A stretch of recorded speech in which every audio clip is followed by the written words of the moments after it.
Hello bro, kalau gue tanya, siapa yang lebih berkuasa hari ini? Pemerintah atau Google? Lu jangan jawab dulu.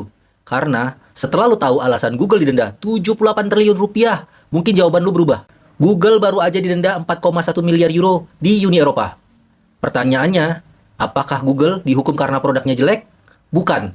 Apakah Google dihukum karena gagal berinovasi? Juga bukan. Gue, Dodi Chandra, Strategic Thinking and Business Advisor, akan menjelaskan. Google dihukum karena mereka terlalu pintar membangun bisnis strategi. Luar biasa ya. Banyak orang berpikir Android adalah produk Google.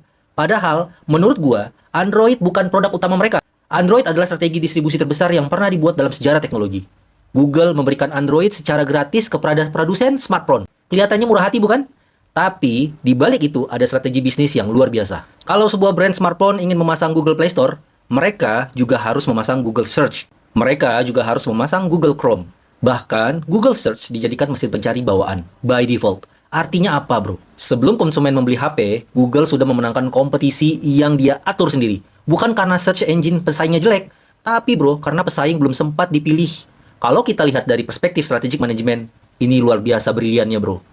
Google membangun sebuah ekosistem. Android bukan sumber keuntungan utama. Android adalah pintu masuk mereka. Search adalah mesin uang, sementara Chrome mengunci pengguna.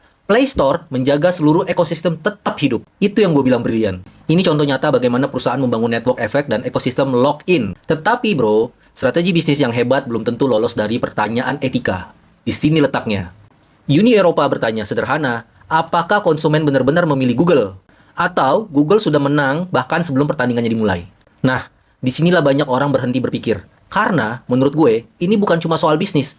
Ini sudah masuk ke ranah geopolitik. Kenapa yang paling keras melawan Google justru dari Uni Eropa? Karena Eropa sedang memperjuangkan satu hal bro, digital sovereignty.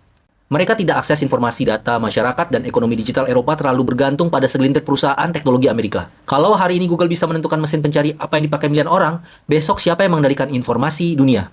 Kalau hari ini satu perusahaan bisa menentukan aplikasi apa yang muncul pertama kali, besok siapa yang mengendalikan ekonomi digital? Jadi, menurut gue, denda miliar euro ini bukan sekedar hukuman. Ini adalah pesan nyata. Pesan bahwa inovasi boleh, dominasi boleh. Menjadi nomor satu juga boleh. Tapi ketika dominasi mulai menghilangkan ruang kompetisi, negara akan masuk. Karena pada akhirnya persaingan usaha bukan cuma soal melindungi kompetitor bro. Persaingan usaha adalah melindungi hak konsumen untuk benar-benar memiliki pilihannya. Dan ada satu pelajaran besar yang bisa dipetik oleh setiap pengusaha. Membangun strategi yang kuat itu penting. Membangun dominasi itu juga penting. Tapi jangan pernah lupa, dalam bisnis modern, keberhasilan tidak lagi hanya diukur dari seberapa besar perusahaan kita, tetapi juga dari seberapa adil cara kita memenangkan market. Karena hari ini, perang terbesar di dunia